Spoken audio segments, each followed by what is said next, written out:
Uh-oh, did you just commit murder? Well then, whip out your phone and call the law offices of Hook, Line, and Sinker at 1-800-666-HLS1 now. We can convince the jury that you're insane and have you shipped off to a nice mental institution instead of a dark, nasty prison. Once again, that number is 1-800-666-HLS1. Call now! Welcome back to the ARLA Elite Series Daytona 200 presented by Smash Beer. Bernie Fellows is your leader, working lap 45 of 80. And speaking of Smash Beer, here he comes to lap the Smash Beer car of Andy Pearson, who holds up Fellows on the inside line. He lets Scott Morales go. Morales gets a huge lead as Pearson moves up to block the outside lane, not intentionally. Look at that lead Morales has going into one, but this is Daytona, and the field is going to catch right up to him. You know, 1 year ago, at this point in the day, we would have been wrapping up the Victory Lane speech, but all of our races have been extended this year, since we've had a lot more money flowing around in this series in recent years, so these teams can afford to make pit stops. Bernie Fellows in the 188 caught right up to the 76, as he said, Scott, and took the lead back from him. Namimura is in second. Kevin Colley and Milano Orsini, the two Martinez cars, are third and fourth. And there go the Martinez cars to take second and third for Mura. And once again, it is Milano Orsini trailing Kevin Colley. Coming off two, Colley makes a move for the lead. Rossini follows, of course. Fellows has absolutely no help on the outside line. Oh, and what's this? Milano Rossini's making a run for the lead. We haven't seen that from him all day. Okay, Kevin, you've hogged the spotlight long enough. I want to lead now. And it is Rossini who leads the lap. Here comes Darrell Sullivan in the 93, followed by Bobby Porto and Jeb Klinger.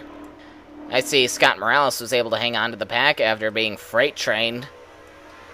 Darrell Sullivan's doing a pretty nice job in that 93 Cavallo for MSB Racing. This is actually their part-time car.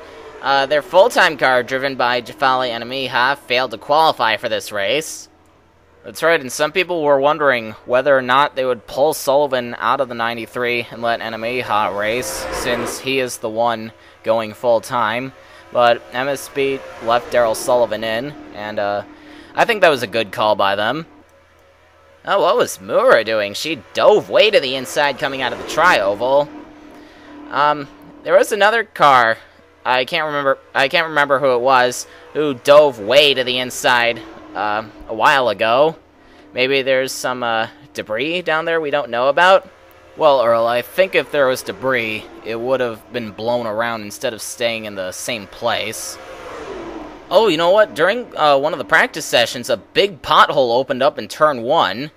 This track has not been resurfaced for several years, so maybe it's starting to come apart. Well, if the track's starting to break up coming off the tri-oval, then why isn't ARLA doing anything about it? Well, looking down at the track right now, I can't really see anything. And it was only some of the drivers that were swerving in that part. So I think they're just being a little cautious right now. We're going to have to look into that later. Milano Orsini continues to hold the lead going into Turn 3, working lap 50 right now. Namimura moves up to second place over Devin Rogers in the 01. And just look at that gap Rossini's got over the rest of the field. It reminds me of Scott Morales from a few laps ago.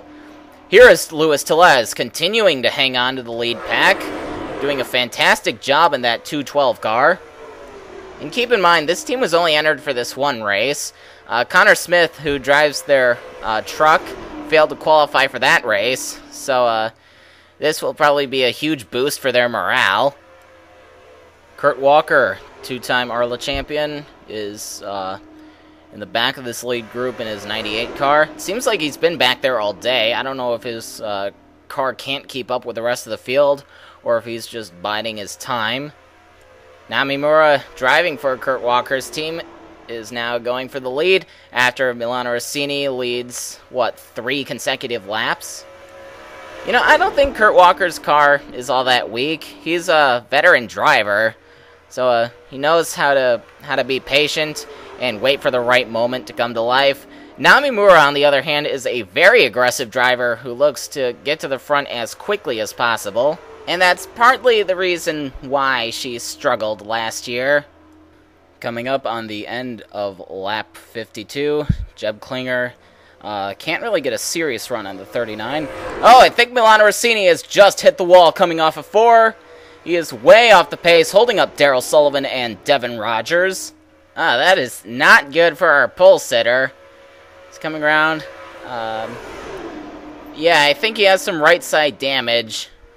Tough break for Milano Rossini. He's had such a great run all day, and now this happens. Well, actually, it looks like he's got his car back up to speed at least a little bit. Scott Morales is coming back up to the front once again. Now he's got a bit of a run on Namimura. Oh, Amy Harrison, I think, just hit the wall coming off of 4 as well.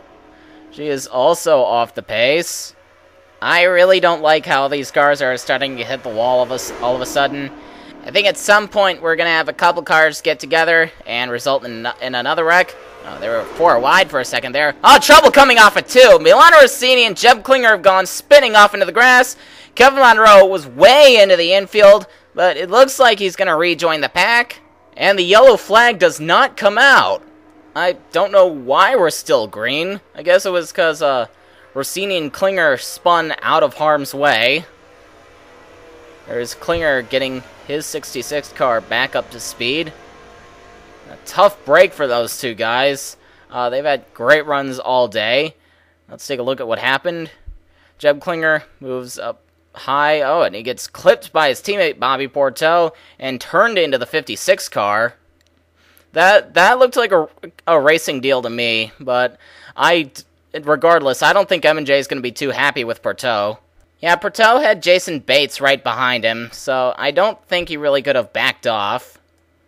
Yeah, I feel bad for Rossini and Klinger. Rossini hit the wall a few laps ago, and Klinger is in his first Daytona race in 30 years. They were both in contention to win, and now this happens. We're going to take another commercial break. We'll be back in a few laps. Devin Rogers is now your leader.